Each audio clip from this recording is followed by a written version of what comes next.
You're listening to Parenting Our Future. I'm parenting expert Robbin McManne, author of The Yelling Cure and founder of Parenting for Connection. My podcast is all about providing you with the tools and solutions you need in all different areas of your parenting so you can create strong connections with your kids, get all the cooperation you want, and live a life that is full of joy and connection.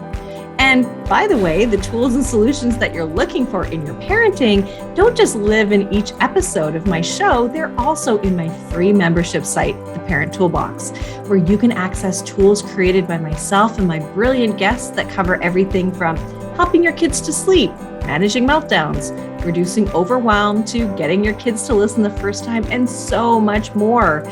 Join the Parent Toolbox so you can download and use the tools that are ready on the site, and each week, a brand new tool is added. And of course, the best part is it's absolutely free to join and to stay in. You can go to www.parent-toolbox.com today. Now let's dive into this next episode of Parenting Our Future. Hello, everybody. It's Robbin. Welcome back to Parenting Our Future. Okay, when you're asked how you're doing today, how many of you use the F word? You use fine. Well, I'm here to talk to you with a special guest who says F being fine. We need to be better than fine, and we need to consider fine as a 4-letter word, just like the other ones. And so I want to welcome Lori Saitz. She is the CEO of Zen Rabbit and the host of the podcast, Fine is a 4-letter word. Love it. She's an award-winning writer, speaker, and broadcaster, and a nationally recognized expert in using gratitude and medication as shortcuts to success. Oh, I love it. I can't wait to talk to her. She says the most difficult thing that she ever did was leave a 22-year marriage. The experience inspired her to create a transformational F Being Fine program. Through it, she guides corporate teams and private clients who are finished living in a dumpster fire to a place of unprecedented clarity, peace, and productivity. How awesome. Thank you so much for being here, Lori. I love it. So let's talk about this. What brought you to this place of meditation and gratitude? It was a journey. F being fine, right? It was a journey, of course. You mentioned I have a background in marketing and corporate communications and broadcasting. And actually, my first business was focused on gratitude. The first business that I started, I was making and selling a product called the Gratitude Cookie. And it was based on a family recipe. And so as a marketer, it wasn't my goal to be the next Mrs. Fields. I wanted to create something that businesses could use to say thank you to their clients and to people who sent them referrals and people who supported their success. And so that's where Gratitude Cookies were born. And that's where I first started really talking about gratitude in a structured way. And gratitude and appreciation, like when you talk about it from an employee perspective, it is absolutely essential that you feel seen, that you feel appreciated. So I love that idea. That makes perfect sense. Right. Appreciating your employer, appreciating employees and team members, other team members appreciating each other. I mean, all around everybody, because, we don't go through life. I don't know really any people who are like, too much appreciation today. No more for me. Thanks. Yeah. Right? Yeah. No kidding. And I worked actually in corporate marketing too for a very big company. And it was few and far between. It's like, just tell me what I'm doing wrong, not, what I'm doing right. Right. And that wears you down, doesn't it? It wears you down. It does. Yeah. And so what about this meditation piece that you talk about, right? I want to talk about that because look, I've talked about it before and we agreed, I think generally that meditation is a good thing, but let's talk about it in terms of, parents and in terms of how we can help it deal with burnout, right? Burnout is massive right now. Yeah. Well, it's interesting because I was fortunate enough to be introduced to meditation when I was 10 years old. My mom took my brother and me to a meditation course that is now known as the Silva method.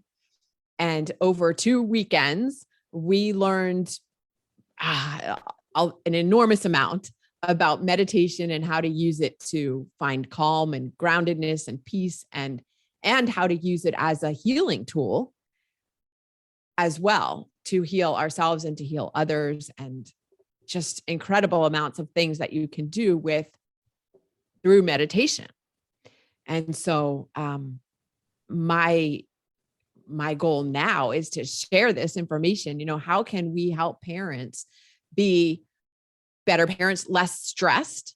Of course, that's going to make you a better parent. How can you use it to be a better partner and to strengthen your relationships, whether with your partner or with other people in your family, with your kids, everybody? I mean, you strengthen relationships all around the board. Life is going to be better. Yeah.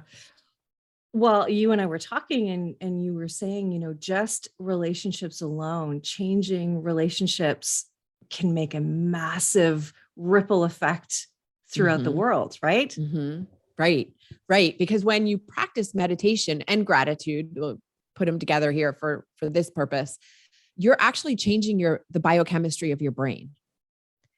And so when you are practicing meditation, whether you're still it's not just when you're in the meditation, it's the effects hold throughout the day. So your brain is releasing those feel-good chemicals, serotonin and dopamine and oxytocin, and you're reducing the release of cortisol, which is a stress hormone. So you are increasing your ability to focus. You're increasing your creative abilities. You are reducing the likelihood that you will be drawn into conflict. And this is where it helps the relationships, because you're less likely to be drawn into conflict because you are responding instead of reacting. And so that's where you're strengthening relationships, but it also helps you sleep better. I don't know. I'm guessing some of your listeners might want better sleep. And I don't even want to talk about sleep. Like that is a big deal. Not only do they not sleep, their kids don't sleep. So sleep for sure. Right. So, everyone just perked up. Wait, what? Wait. Right. I knew. Right. So it can help you sleep better, and it actually can reduce physical pain. Your sensation of physical pain. And so it's improving your mental, your psychological, your physical health. Yeah. It has all of these amazing benefits. And yet it's interesting because we know this. I'm sure that your listeners have likely heard this before, that meditation is good for you, right? And they're still not doing it. Right. And yeah. Okay, go ahead. I was going to say, so I learned how to meditate when I was 10, but then I didn't use it for the next 35 years. Oh my goodness. I knew. I just didn't do it. Yeah. Yeah. Well, the first thing that I think of, and I know I'm not alone, the first thing that I think of is, oh, great, I don't have time for this. And also, when am I going to do it? Because if I do it first thing in the morning, I'm going to fall back asleep. If I do it in the middle of my day, I'm too ramped up to do it. Or I'll end up going from a meditation to a nap, which then, forget that. Or when do we do it? How do we do it? What is the time commitment? Yeah. Because we want to do it. We know there's benefits. Yeah. I love talking about this because there's so many myths and misconceptions around what meditation is and what you need to do to be good at it. Yeah. Right. So to answer a couple of your questions a couple of the issues you just brought up. Yeah. It doesn't have to be a long time. You could spend 5 minutes in a meditation. 5 minutes is better than 0 minutes. People think that you have to sit on a mat, cross-legged, on the floor for hours at a time while you sit in silence and clear all the thoughts from your head. Yeah. I think maybe a monk who's been practicing for 75 years could do that, but most people cannot. And that's not even what meditation it's a form of meditation. Okay. But there's so many other ways to do it. And so to address your thing about falling back asleep in the morning, because that's when I prefer to do it, is to, nothing else can get in the way. You just woke up. It sets the intention for your day and the tone for your day. I like to do it. And so I like guided meditations. Me too. Again, if some people think, oh, but guided is cheating. It's not cheating. It's, I've heard this, and it's cheating. It's not cheating. Oh, funny. Because it helps your mind. We talk about the thoughts getting in your mind. And yes, that's going to happen. This is a practice. You notice they're there, and then you let them go. And the more you practice, the better you get at it. So it's like watching a child learn how to walk, right? Baby doesn't stand up and run across the room on the first try. Mm-hmm. But the baby also doesn't sit down and go, yeah, I tried that. I'm not good at it. Never mind. Totally. So it's the same idea that you keep practicing and you get better. And so starting out with 5 minutes and using a guided meditation that takes you through, and I don't know, I don't know that you would fall back asleep. Has that actually happened? Oh yes. But I also that you fell back cozy asleep in my bed and I'm lying down. So maybe I need to sit straight up. Look, because I do it wrong.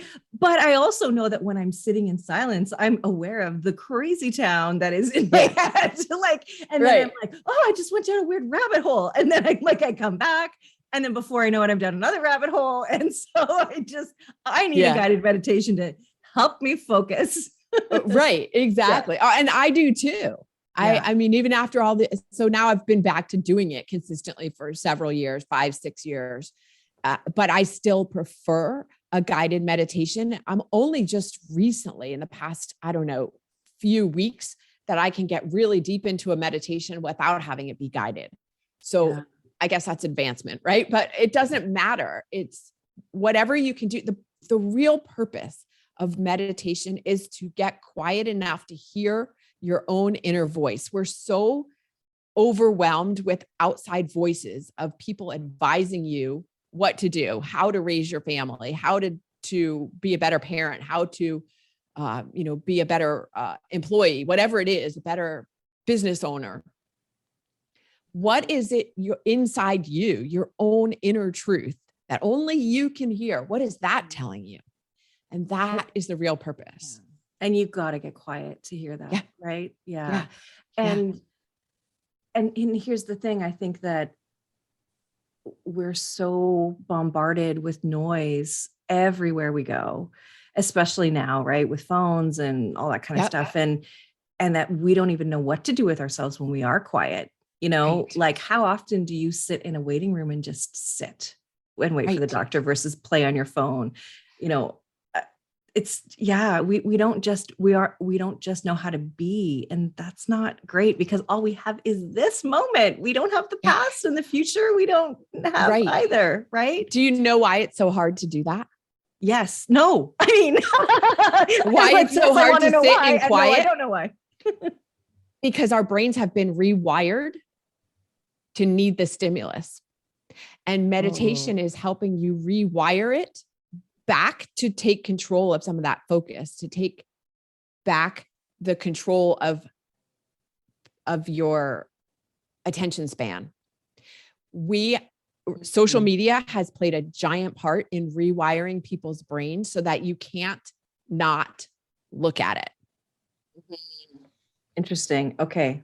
That's really interesting. So turning off from the social media, turning off the phone, and getting quiet is now taking back control of your own brain. But I think you're going to have to embrace some discomfort, right? Because that doesn't feel good because your brain is saying, no, I need that. Right. And we survived this long with that. And you're threatening my survival now by taking it away. Right. And I need this. Right. Well, it's become like a drug. Yeah. Yeah.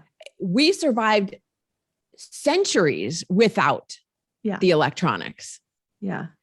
And now we have, and very quickly, within a couple of generations, are now wired to always have the phone in your hand, to always be looking at it. And it doesn't help when it's buzzing at you and telling you, giving you notifications constantly. So another form of meditation could be just leaving everything and going out for a walk in nature. Oh, I love that. Some people have difficulty sitting still. I get it. So do a walking meditation or just walk in silence in nature and like, don't even bring the phone. I mean, I know that's hard sometimes because you want to be accessible. Right. And it's different for everybody, right? You've Sure. got kids, Sure. Whatever. Yeah. Right. But if you could do that. And another technique is that you could put on a super hype, like what's your hype song? That's one of the questions I always ask in my podcast at the end. Like, what's the song you listen to get yourself really hyped up? So listen to that song and dance and get the energy out of your body and then sit. Oh, okay. I love that. Okay. That would be my jam. Yeah. And that's a great exercise to do with kids. If you're trying to get kids into meditating, of course, they're full of energy because that's how they're made. So help them release some of that energy and then maybe sit again for 5 minutes. It doesn't have to be a long time. Yeah. And even doing some breathing exercises for 60 seconds. This is another thing in our society. We don't breathe. We breathe very shallow breaths.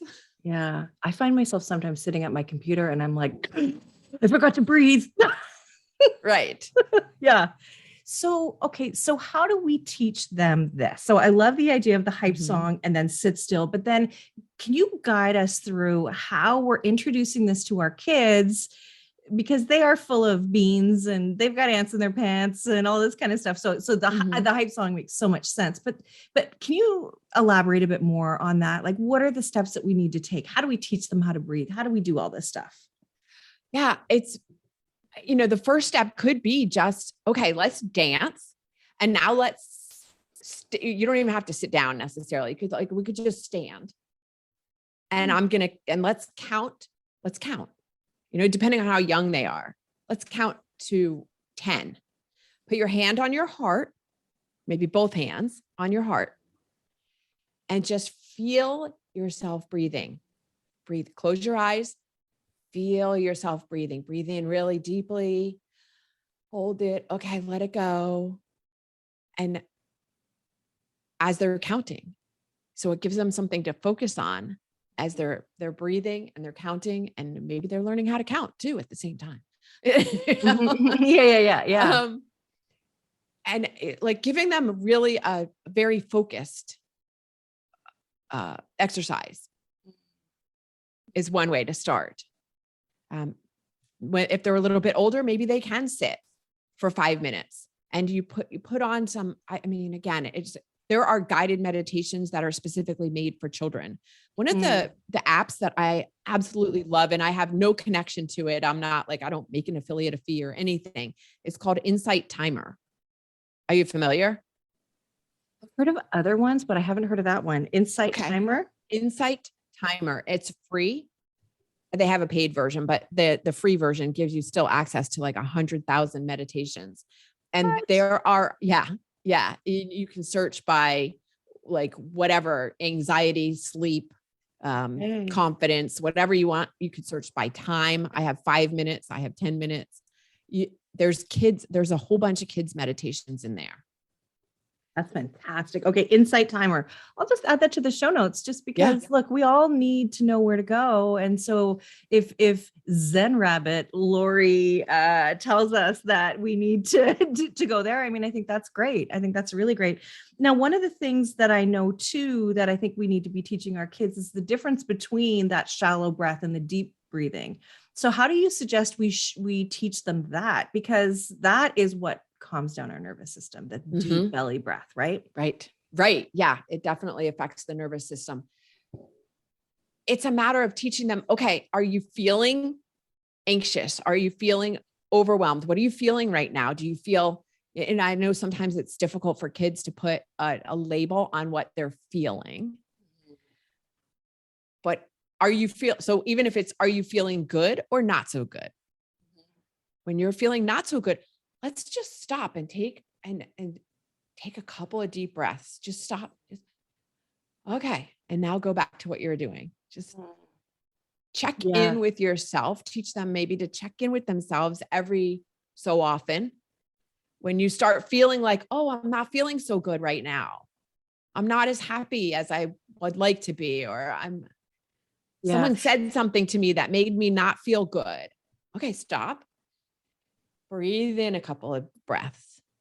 Yeah.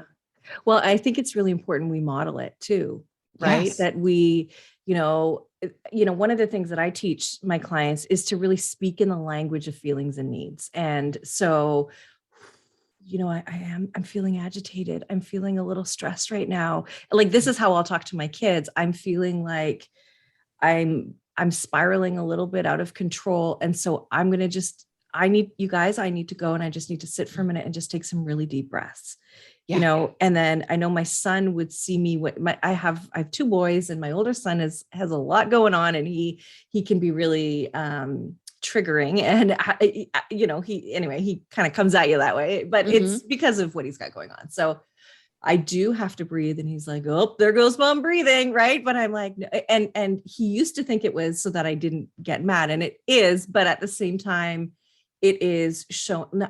I always say, no, it's so that I don't say something I regret, so that I don't say something I can't take back, so that I don't do something. Right. And that's not always easy. And that takes practice. But you have to, in that moment, what I think really helps when you can take those breaths is to notice what you're saying to yourself.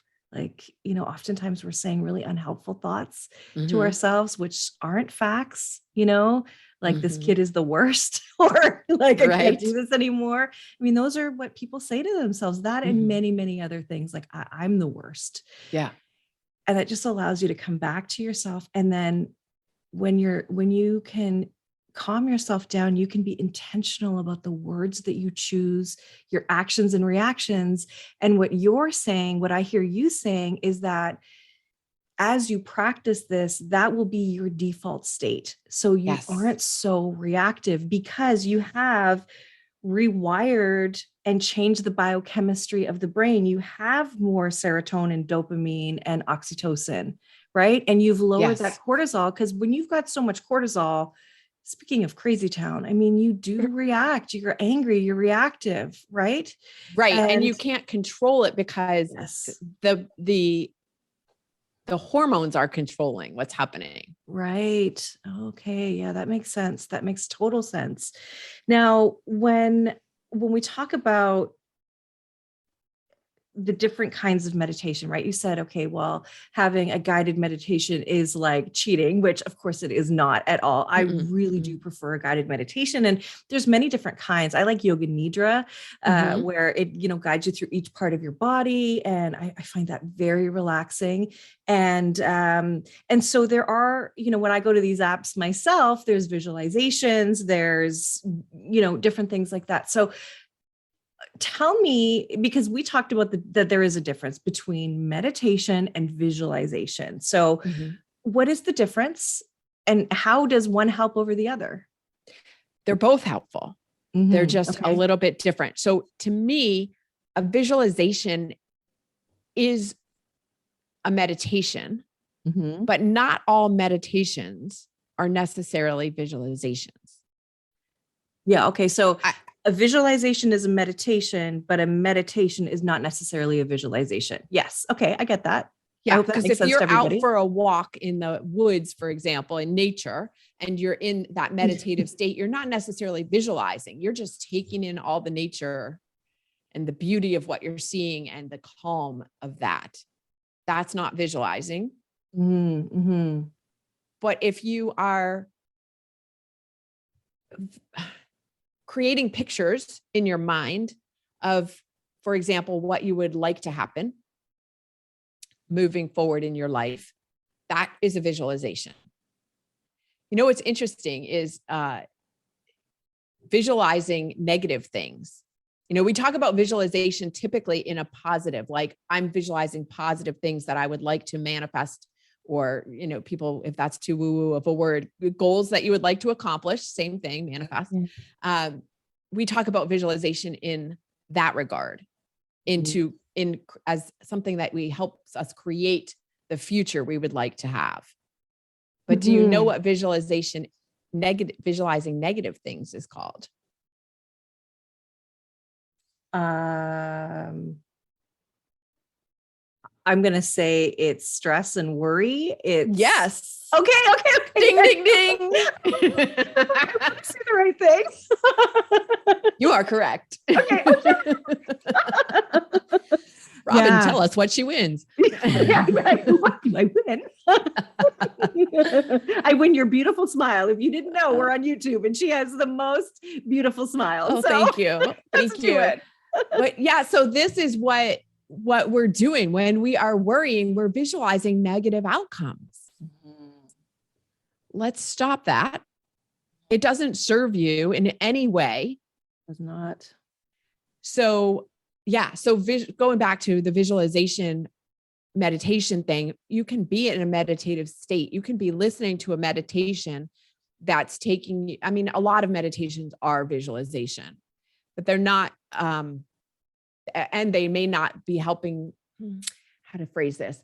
So yes, you may be taking you through an imagination of relaxing, like you were talking about the yoga nidra. You're relaxing all of your body parts. So there's an element of visualization there, because you're visualizing your feet relaxing and your legs relaxing and all of that.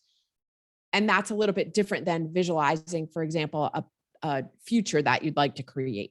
So it's just a little bit different. Yeah. So some visualizations are meant to visualize calm and future success. A future state of being. But then there are some too that are a little bit more almost active, right? Where you're picturing yourself, on stage speaking to people, or, on your speedboat, or, in a helicopter, like all the things that you want to have. Yeah. And then sometimes it's just focus on your breathing. Yeah. And feel the breath coming in and out of your lungs and your abdomen and your that there's, I guess, an element of visualization to that if you're actually visualizing it, but sometimes you're just feeling it, just doing it. And so visualization can really, really help in parenting in a way that might not come to mind first for many people. And you talked about that, right? So tell me what your thoughts are on that. Yeah. I mean, visualizing, what would you like to have the situation be? So let's say you're facing a situation with your child and it's a difficult situation and you don't necessarily have all the answers. I don't know how this is going to turn out. Okay. Well, how would you like it to turn out? How would you like it to feel? If you're in a constant conflict with your child, that doesn't feel good. How would you prefer it would feel? Can you visualize yourself feeling that? Can you visualize the outcome you would like to see? Again, going back to, instead of worrying that it's going down the wrong path and he's never going to talk to me again, and our relationship is irreparably damaged or whatever it is. Okay. Breathe. And now, what would you like to see happen? Yeah. And when you talked about stepping back for a moment to get into your breath and to center yourself, visualize, okay, how would I like this conversation to go? What would I like the outcome, ultimate outcome to be? Because we can't always control the how. We actually can rarely control the how. We can have focus on what we would ultimately like to happen. Yeah. And how it resolves itself is kind of up to the universe, your higher power, whatever you want to refer to it as. Yeah. But yeah. So, when you talked about that future, or, focusing on the negativity, I read something or somebody said this, or I don't know where I got it was, when you're in that state, you're living through it and unnecessarily, because if it never happens, you've lived through it for no reason. And if it does happen, you've lived through it twice. So that doesn't serve you. So it just doesn't serve you ever. And what I love about that is it changes your energy, your vibration, right? Because that's what we are. This example we can all relate to. If you walk into a room with two people, you know immediately if they've been fighting by the energy, the vibe, all of that stuff, right? And so if you come home from work, even if you work at home and you are reuniting with your family and your energy and your vibe is low, you are going to infect your family with that too, because stress is contagious. Yes. So to take a moment to visualize, maybe you're just going to visualize yourself at ease with your family. Maybe you're just going to visualize your kids fighting with each other and it not upsetting you, that you're just going to go in there, be completely in control and confident and say, hey, you guys, let's work this out. Instead of, oh my gosh, I can't believe you guys are doing this again. And you go to your room and you go to your room and nobody's getting dessert tonight, whatever. Like it just spirals down. Right. And, and so visualization is really, really important. And, I marry that with setting intention. So my intention is to not let the little things upset me. And then you visualize the little things not upsetting you. And then, you're just, even if you do get a little upset, like this is not about being perfect. This is just about being able to be the best you that you can be. And that means you're going to be happier. You're going to feel more connected. So it certainly isn't going to hurt, even if you're not perfect. And you're not supposed to be perfect. I know you're not perfect and neither am I by any stretch of the imagination, Yeah, exactly. I would challenge your phrasing there even of not letting the things upset you. So now, because now you're putting the word upset into your mind. Oh, got it. I would turn it around and say, okay, I'm going to maintain calm and peace no matter what's happening with the kids. Or I'm going to phrasing it is to in a positive way. Would like, the positive way, because the mind still hears that upset. It hears upset. Thank you for the correction. I'm better for it. Thank you. Really, truly. That's really good to maintain calm and peace no matter what. Yeah. However you can rephrase it in a positive light. So so I'm going to visualize myself just being confident and calm. Confident and calm. I don't even need to say no matter what, because even that is like foreboding, isn't it? Like, right. You're right. Yeah, exactly. So, okay. And and so, I teach my kids this too, right? I've taught it throughout their lives. My older son, when he was really struggling at school and there wasn't a lot of kids that liked him. So, him visualize this is what I did. So I'll tell you what I did. You tell me what you think. I told him to visualize himself in a protective bubble and that nothing could get into the bubble that was negative. And in fact, when there were kids that weren't nice to them, to picture the words coming to the bubble, not penetrating it, but bouncing back as love to those people. I always said bouncing back as like flowers or hearts or whatever it is, because, well, that's just what I did. That's what I told him to do. Right. But I would also visualize that for him too. So I would spend that time. And now I have my son, whose birthday it is today. He's 14 today. He's my baby, and he's still my baby. And he's really struggling at school. He has had a traumatic experience, and he's now, it's just been really rough over the last couple of years. And so I get him to not only say affirmations that I am safe at school is safe for me. I also get him to visualize walking around with confidence, feeling good and strong and healthy. And then I just do spend a little time just surrounding him with white light. And the white light for me just represents, my love, and just pouring that into him. So that's what I do. Tell me what you think. So powerful, Robbin. Oh, okay. Really well, so powerful. You mentioned earlier about how we are energetic beings, and you are infusing energy into his aura, he's doing the same thing when he's visualizing. I mean, it's all energy. And so the more positive energy, and this is, I know there's this talk of like toxic positivity, like not everything is roses and rainbows. Oh, and, but it's not a matter of not seeing what's happening.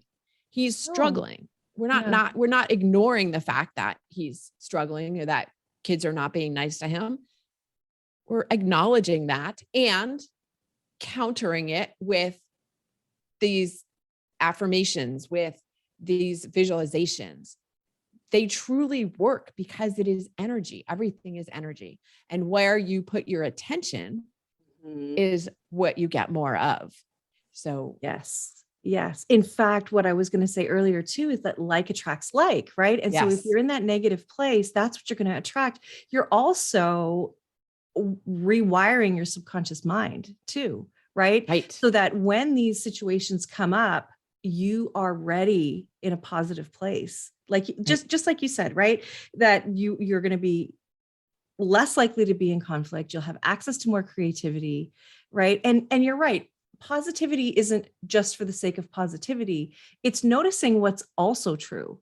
Like, yes, it's hard, but there's also other truths out there. And if we negate those and dismiss them as mundane or insignificant, we're missing out on the little joys of life. And I learned this from Dr. Rick Hansen, who wrote the book Resilient. And I saw him speak and he said that. And I was like, wow, that is so, I mean, that really was groundbreaking for me. It was really, really something that I didn't know before and love that. And so I do take in a moment to really enjoy my coffee. I have the best coffee mug that keeps my coffee warm and I really love it. I also love the sky and I also love looking out to see what the sky looks like, and weather, just different things that make me happy that could easily be dismissed. Right. Recognizing the beauty, even in the mundane. And something you just said reminded me of, when you're raising kids, you use positive reinforcement. This is exactly what we're doing. This is the same concept. It's positive reinforcement for yourself. Yeah. Reinforcing the positive, the good, the things that you can find to be grateful for. And you can always find gratitude within any situation, no matter how negative it looks. You will find a silver lining. You will find some positivity in there. It's there. It's a matter of looking for it. Can I share an exercise? Oh yeah, of course you can. Yes, definitely. For helping people find more gratitude in situations where they might be more likely to complain or criticize. Okay. So give me something that happened recently for you that might be a complaint. Okay, so we had an appointment where we had to take our son to Children's Hospital, and there was zero parking, and the valet was full, and it is the most squishy parking lot ever, and we had to park super far away and walk. And one of the reasons why we're going there is because my son had a really bad knee injury. My husband has a slipped disc in his back, and so he's extremely in a lot of pain. So there's a complaint. Okay. Now let's find the gratitude in there. Okay. By saying, it's horrible that we had to park so far away and walk through a squishy parking lot to get to the appointment. But I'm grateful for the fact that we have this facility here to help keep us healthy, to repair our health when we need it.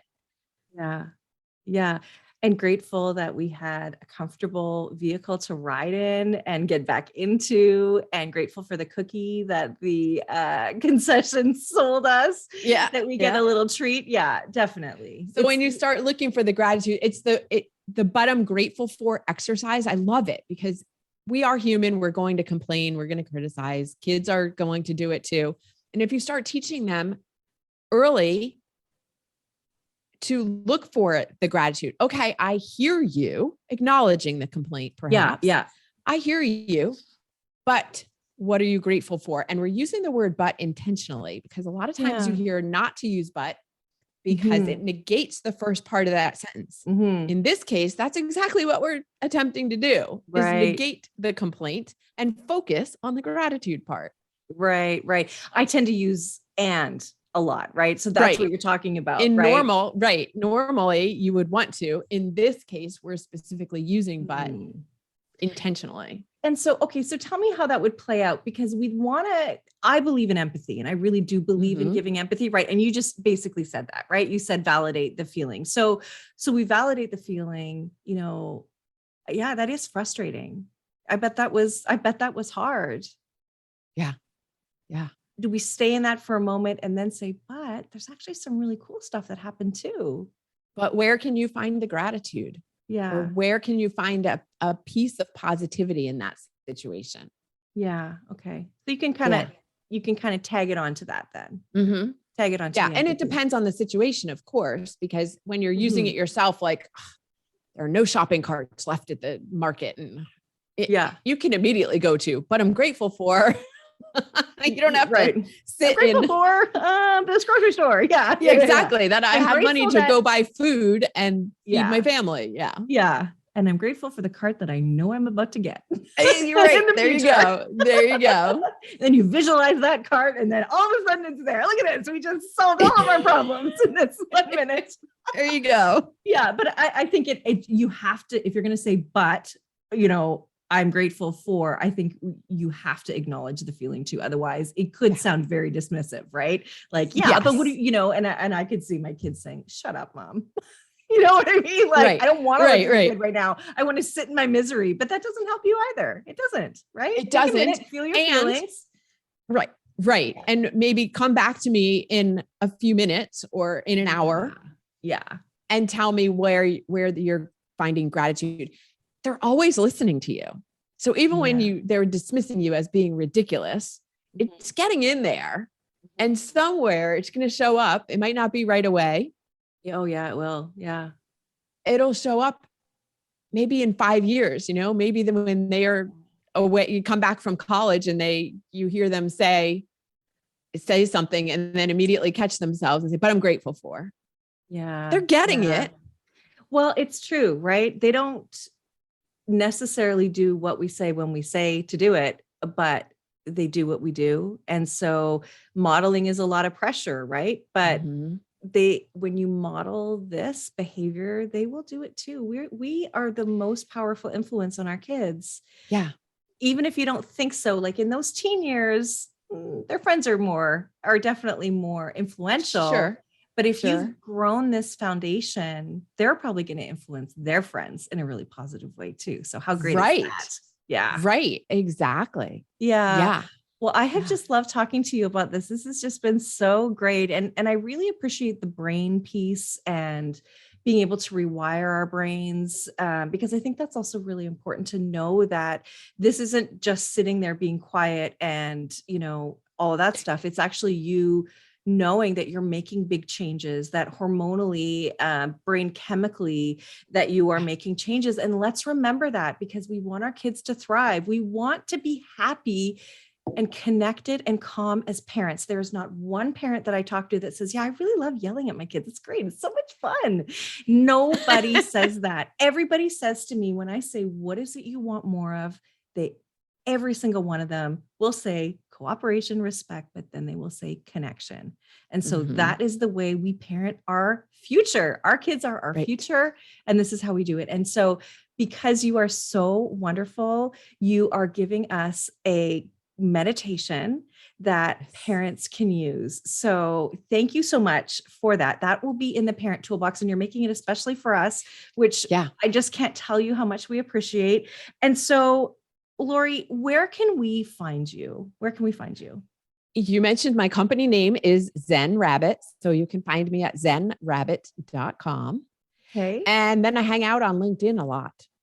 Oh, great. Okay, good. Well, that's fantastic. And all of your information will be in the show notes. And yeah, you were just so much fun. Thank you for being here. Thank you for sharing all this great information. I hope everybody at home will just take 5 minutes a day. I am going to commit to doing 5 minutes a day. You heard it here today. Today is my son's birthday. It is technically February the 18th today. So I'm going to just do it. And I'm going to do 5 minutes a day. Okay. Check in. I'm going to check in with you. I'm on LinkedIn a lot too. I'm going to check in with you. Yeah. I'll hold you accountable. Thanks so much for having me, Robbin. Thank you too. Bye for now.